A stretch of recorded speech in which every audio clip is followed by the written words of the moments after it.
Les Exceptionnels, c'est le podcast qui met en lumière des parcours de femmes qui pourraient être le vôtre. Des femmes qui ont osé se lancer dans des métiers qu'on ne disait pas pour elles. Le podcast Les Exceptionnels a été réalisé par l'incubateur Les Premières Sud, à l'initiative de la région Sud et en partenariat avec Engie. Être entrepreneur féminin, c'est pas féminin à l'important, c'est vraiment être entrepreneur qui est important. Surtout prendre conscience que son plus gros frein, c'est soi. Le propre de l'entrepreneur, c'est d'être capable de rester vraiment focus sur son cap. Ce serait de dépasser ses croyances limitantes.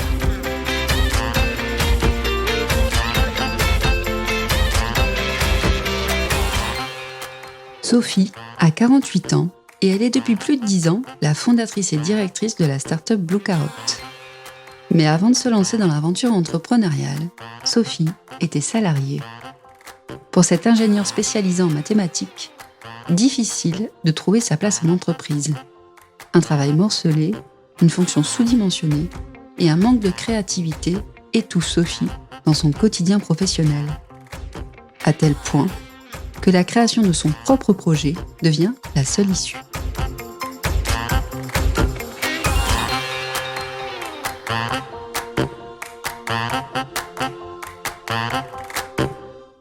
Dans Les Exceptionnels, nous recevons aujourd'hui Sophie Duguet, qui est fondatrice et PDG de Blue Carrot, la start-up à l'origine de l'application Carrot Cake. Bonjour Sophie. Bonjour Fleur. Alors bienvenue dans le podcast Les Exceptionnels. Le podcast Les Exceptionnels, c'est le podcast qui présente des femmes de la région Sud, des femmes entrepreneurs qui travaillent dans des métiers qu'on dit des métiers d'hommes. Donc tout d'abord, merci Sophie d'avoir accepté cette invitation. Et merci d'accepter un échange qui se fait à distance compte tenu des circonstances un peu exceptionnelles. Donc pour commencer cette interview, comme pour chaque personne qui est interviewée dans le podcast, je te propose tout simplement de te présenter. Ma formation, c'est d'être précisément ingénieure en mathématiques appliquées. J'ai eu tout un parcours dans l'industrie, un parcours de cadre assez classique. Et puis quand je me suis sentie prête, je me suis lancée pour créer ma propre société, que j'ai maintenant depuis une dizaine d'années. La société, donc, c'est Blue Carrot. D'accord. Et alors toi, est-ce que tu pourrais simplement aussi nous dire ton âge, l'endroit où tu habites, ta situation familiale éventuellement, si tu as des enfants ou pas? Alors, j'ai 48 ans, j'habite à Antibes. Et j'ai une petite fille de 8 ans et demi. Très bien. Alors Sophie, tu nous as présenté en synthétique ce parcours professionnel, en fait, ce bagage professionnel. Est-ce qu'on pourrait revenir aux études que tu as faites? Quelles études tu as suivies pour arriver là où tu es aujourd'hui? Alors, j'ai fait des classes préparatoires scientifiques à Paris. Et là, à partir de là, j'ai pu intégrer une école d'informatique à Grenoble qui s'appelle l'ENSIMAG. J'avais une très forte spécialisation dans les mathématiques. Et dans cette école, il y avait en gros deux filières. Il y avait la filière informatique, la filière mathématiques. Et moi, j'étais à l'aise de poursuivre cette voie dans les mathématiques. Donc, je me suis retrouvée en 95 diplômée en mathématiques appliquées.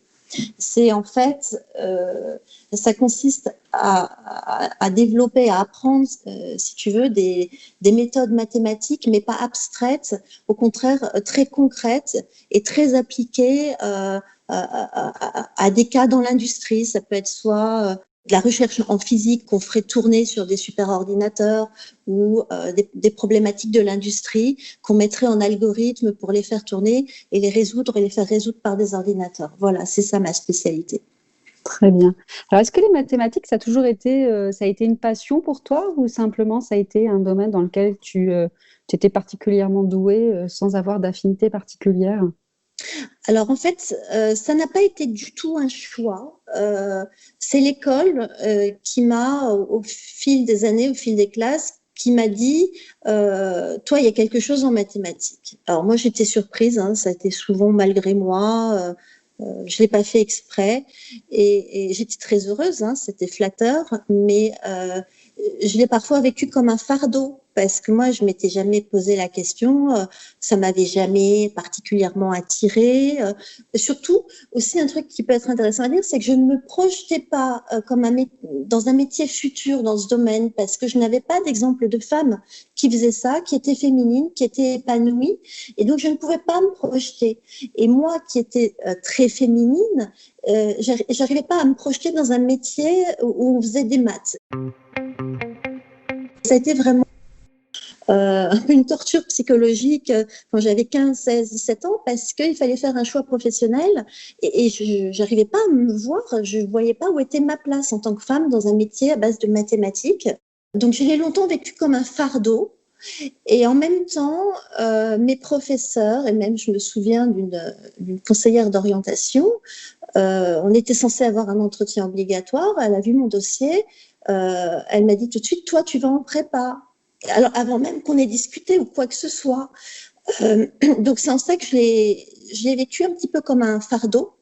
Et en même temps, j'ai quand même très, très, très vite compris que c'était flatteur. C'était flatteur quand on a 16, 17 ans et qu'on se cherche un peu et qu'on ait ce retour positif sur soi. Donc, très vite, j'ai compris que parmi toutes les options que j'avais considérées, que ça serait dommage de ne pas aller fouiller cette direction, de ne pas aller voir jusqu'où ça me mènerait en fait. Donc c'est un petit peu une part d'ego, une part de curiosité, une part de raison qui m'ont poussée à en faire mes études. Alors, quand tu fais tes études à l'ENSIMAG, quand tu es diplômée de l'ENSIMAG, est-ce que tu as une vision un peu plus claire du métier que tu souhaites faire? Et déjà, est-ce que tu t'épanouis dans tes études? Et ensuite, est-ce que ton orientation, ton souhait professionnel se précise à ce moment-là? Alors, j'ai appris à aimer mes études, même si j'ai eu du mal à rentrer dedans parce que je ne voyais pas mon débouché professionnel là-dedans. J'ai appris à aimer les mathématiques après le bac parce que j'ai eu des professeurs extraordinaires en mathématiques, que c'est quelque chose qui à un moment m'a fait rêver d'avoir accès à toutes ces théories de très haut niveau. Ça m'a un peu séduite, ça me faisait rêver. En école d'ingénieur, c'était moins évident parce que c'était beaucoup plus pragmatique, ça faisait beaucoup moins rêver. Je me souviens, en troisième année, on nous a dit, bon ben voilà, vous allez avoir cours de chaudronnerie industrielle.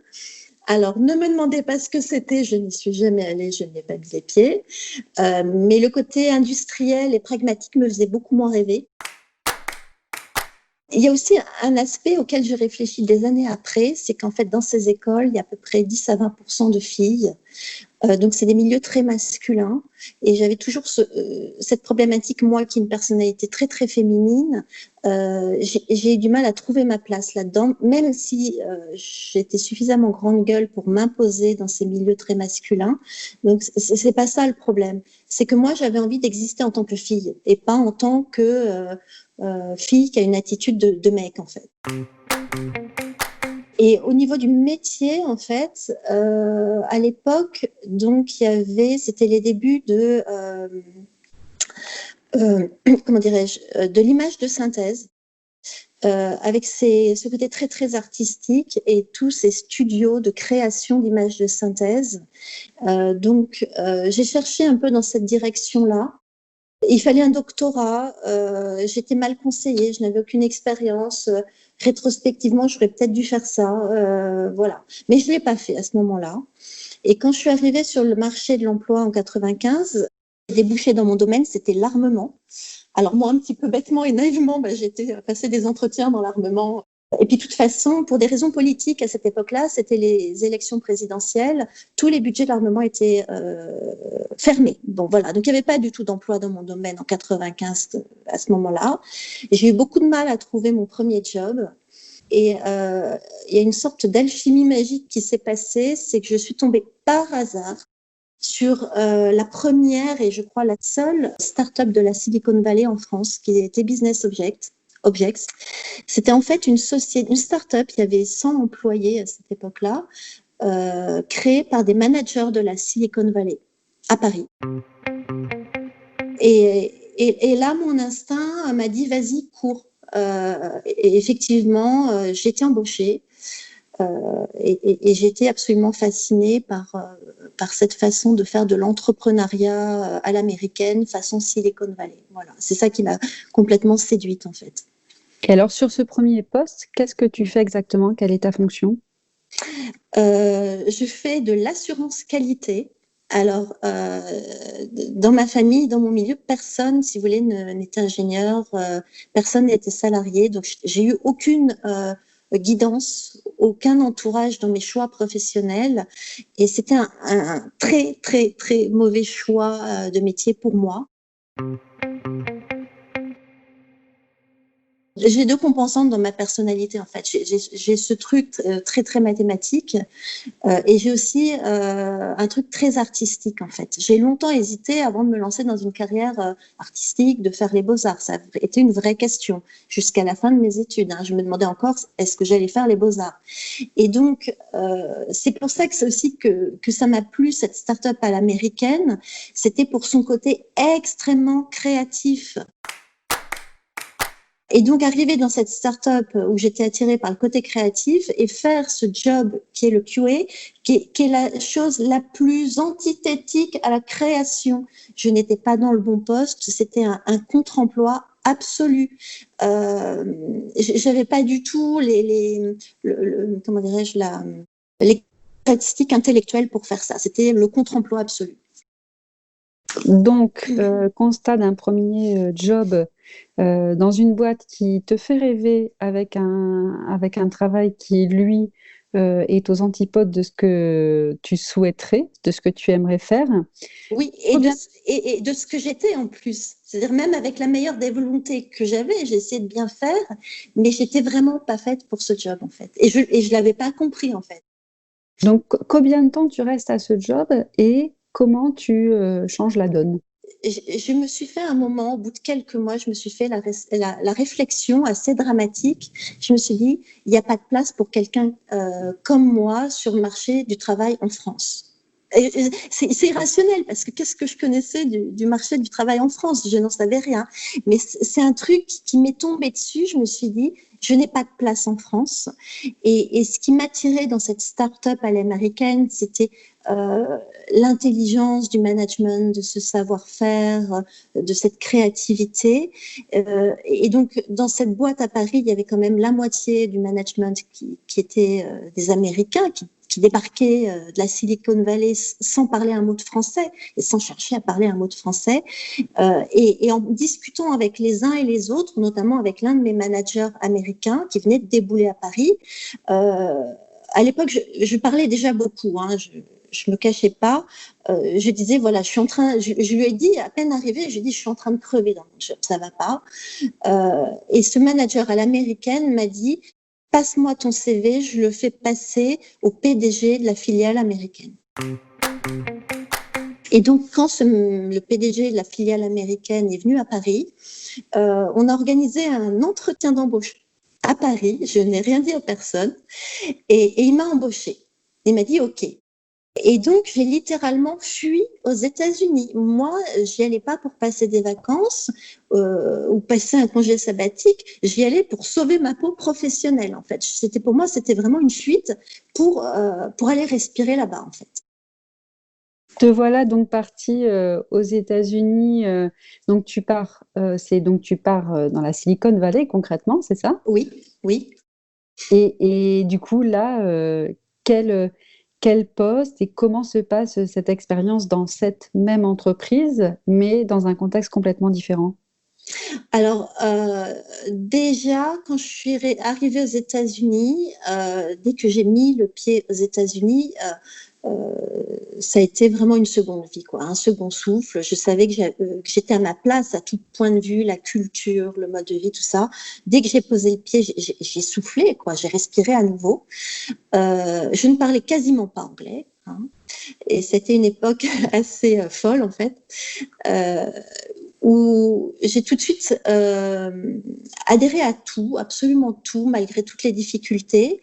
Je me suis retrouvée dans un poste où, en fait, je faisais du support technique pour les équipes d'avant-vente. Ça veut dire que les commerciaux qui étaient sur le terrain, qui essayaient de vendre des solutions entières technologiques à plusieurs millions d'euros à des grandes entreprises, ils devaient prouver que ça marchait avant. C'est ça l'avant-vente. Donc, ils installaient le système en test et ils démontraient que ça marchait. Et quand ça marchait pas, ce qui était le cas tout le temps, parce que c'était des nouveaux softwares, ça buguait, voilà, c'était compliqué à installer, ben, ils appelaient le support avant-vente, c'est-à-dire moi et l'équipe autour, et ils nous disaient il y a un deal en jeu, vous vous débrouillez, il faut que ça marche. Et mon expérience, c'est que c'était le travail le plus difficile de toute ma carrière. C'était le plus difficile parce que c'est très très dur techniquement, il y a beaucoup d'enjeux commerciaux, il y a toute une vente qui dépend de ta capacité à résoudre un bug sur des systèmes extrêmement complexes. Donc c'était très difficile et je trouve dommage que ce soit aussi un travail un petit peu tout en bas de l'échelle qui est souvent méprisé et que moi au contraire j'ai beaucoup de respect pour les gens qui font ce travail-là. Voilà. Donc épanouissement professionnel pour toi aux États-Unis. Dans cette entreprise qui est voilà, la start-up à l'américaine à une époque où les start-up n'existent pas en France, Oui. et dans un boulot qui te plaît. Donc cette expérience, combien de temps elle dure et qu'est-ce qui se passe qu'est-ce qui fait qu'elle s'arrête? Alors, j'ai dû peut-être rester 1 an et demi dans cette expérience. Et puis à l'époque, c'était les débuts de l'Internet. Google n'existait pas encore. J'ai assisté à la naissance de Google. Et nous, on était dans les bases de données qui, à l'époque, c'était un travail un petit peu vieillot, peu attirant, c'était pas très sexy. Et puis à côté, il y avait quand même l'Internet qui commençait. Et puis j'étais dans un travail très très difficile et du coup moi j'ai un peu saisi l'opportunité et je suis allée voir ailleurs. Une fois aux États-Unis, je suis allée voir ailleurs. Donc je suis allée travailler pour l'un des géants de l'internet à l'époque qui s'appelait Excite et qui a fait faillite depuis. Et donc là, je me suis retrouvée dans une vraie boîte à l'américaine avec que des Américains. C'était les débuts de l'Internet, c'était extraordinaire, c'était euphorique. Voilà, donc c'était une expérience extraordinaire. Jusqu'au jour où un de tes amis, collègues, décide, si je ne m'abuse, de réserver une salle de réunion pour le lundi suivant. Alors, on avait quand même senti en 2001 que le vent commençait un petit peu à tourner. Et une anecdote aussi que je peux dire aux gens, c'est qu'à l'époque, quand on faisait du product management, on faisait tout sans business plan. Il n'y avait pas de business plan. C'était le mot d'ordre créativité absolue. Vous essayez tout, vous tentez tout. Il n'y a pas de business plan. On y va et on regarde ce qui marche ou pas. On fera l'écrémage après. Donc, c'était un milieu économique euphorique où l'argent coulait à flot. Et puis, à un moment, on a senti des prémices que quand même le vent allait tourner. Et à un moment, il y a un copain, parce qu'on était tous des potes, la moyenne d'âge, c'était 25 ans là-dedans. Donc, les collègues, c'était tous des copains. Et il y a un copain qui dit « Ah tiens, c'est bizarre, on était un vendredi soir. J'ai voulu réserver une salle de réunion pour lundi. » Et on avait un système informatique qui permettait de voir la réservation de toutes les salles de réunion de toute la société. Il m'a dit « Mais c'est bizarre, lundi matin, il y a les ressources humaines qui ont réservé toutes les salles de réunion de toute l'entreprise. » Et là, très vite, le week-end, on a discuté entre nous et en fait, on a compris que les ressources humaines allaient licencier une grande partie des effectifs à l'improviste, en fait.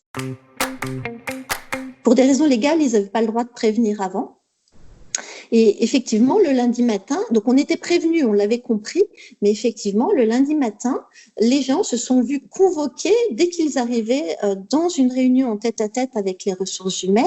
Et un quart d'heure après, on les raccompagnait, parce qu'évidemment, on ne voulait pas qu'ils partent avec des ordinateurs de la société.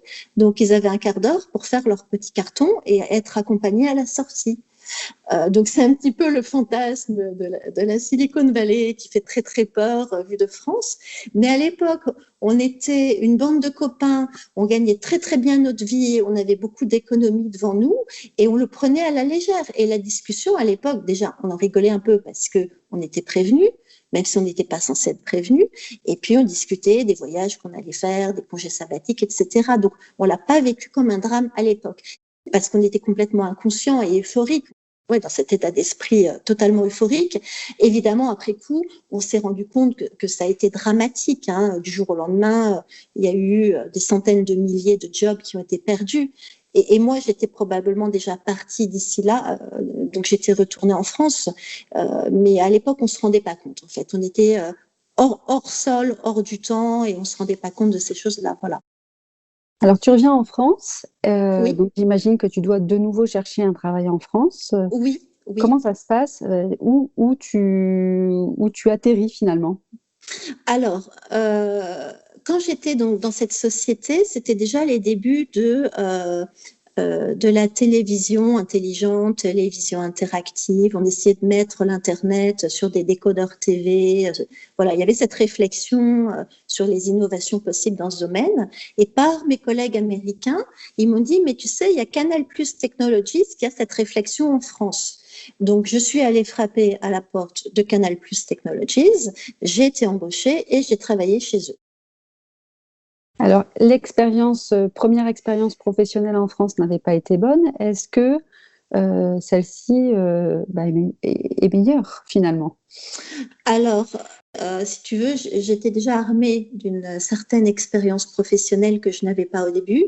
Effectivement, je suis arrivée dans une équipe, une boîte sympa, avec des collègues sympas, un job très intéressant.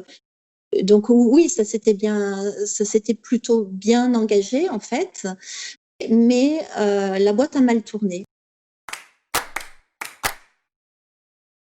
En 2 ans, elle a été rachetée par 2 groupes d'investisseurs différents. Le premier étant le groupe de Rupert Murdoch. C'est un groupe de médias américain ou australien, je sais plus.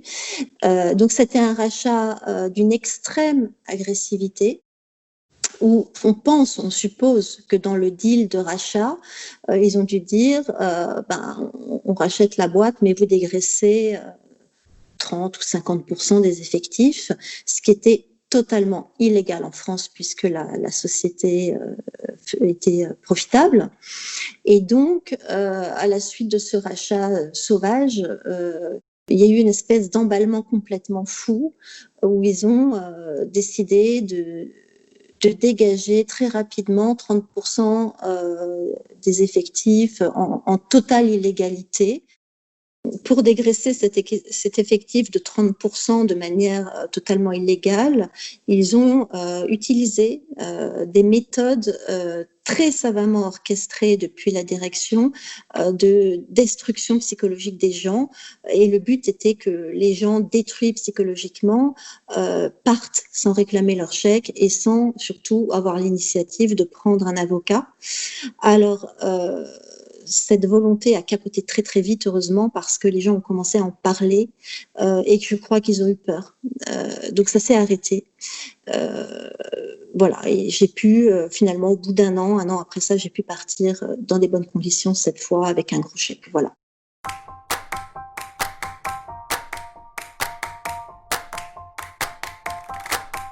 Je suis quand même restée sonnée par cette expérience et j'ai tout de suite ensuite retrouvé un travail derrière, donc qui était sur la Côte d'Azur, qui était chez Amadeus. C'est comme ça que je suis arrivée sur la Côte d'Azur, en étant, comment dirais-je, conquérante et en me disant, bon voilà, le pire, je l'ai vu, plus rien ne peut m'arriver. Donc chez Amadeus, enfin, peut-être, il y a l'expérience épanouissante. J'avais eu des expériences épanouissantes, heureusement, avant dans ma carrière aux États-Unis. J'étais très heureuse, évidemment. Pour tout vous dire, j'étais quand même venue sur la Côte d'Azur pour la plage et les palmiers, comme tout le monde. Hein. Donc voilà, c'était un job classique, très prometteur, de product management. Voilà, la mariée présentait très bien, en tout cas. Et là, c'était pas tout à fait OK. Voilà, j'ai retrouvé certains des comportements que j'avais vus chez Canal+ Technologies, sauf que c'était plus feutré, voilà, c'était moins ouvert, moins visible. Et en fait, je me suis retrouvée au bout de quelques années assez malheureuse dans ce travail. Et ça, c'est un phénomène de société qu'on retrouve un petit peu dans beaucoup de grandes entreprises, puisque j'ai lu des articles à ce sujet après coup. C'est qu'en fait, quand vous avez des immenses sociétés tentaculaires avec des milliers d'employés, le travail des cadres se retrouve infiniment morcelé. Il faut savoir que dans ma première expérience à Paris chez Business Objects, dès le premier jour, parce que c'était une start-up, dès le premier jour, j'avais des responsabilités colossales sur mes épaules.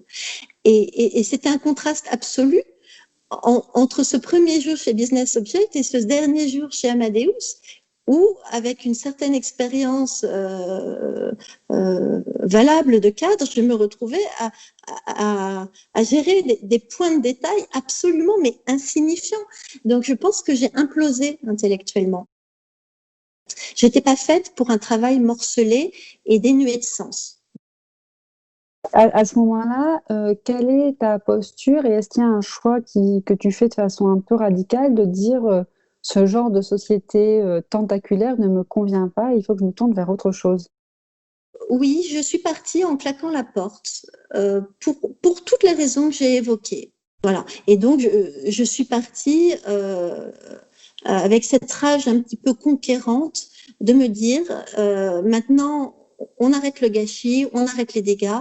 Maintenant, j'ai envie d'un job qui soit intellectuellement et socialement satisfaisant. Et ce job, si personne me laisse de place, c'est moi qui vais le créer, en fait.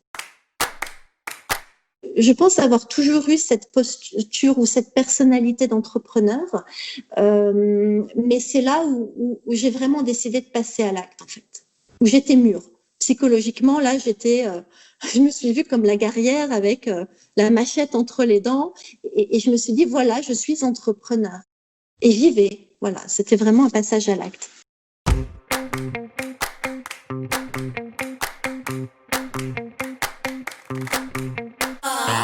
Vous avez découvert aujourd'hui le parcours de Sophie, des startups au grand groupe, de Paris à Nice, en passant par la Silicon Valley.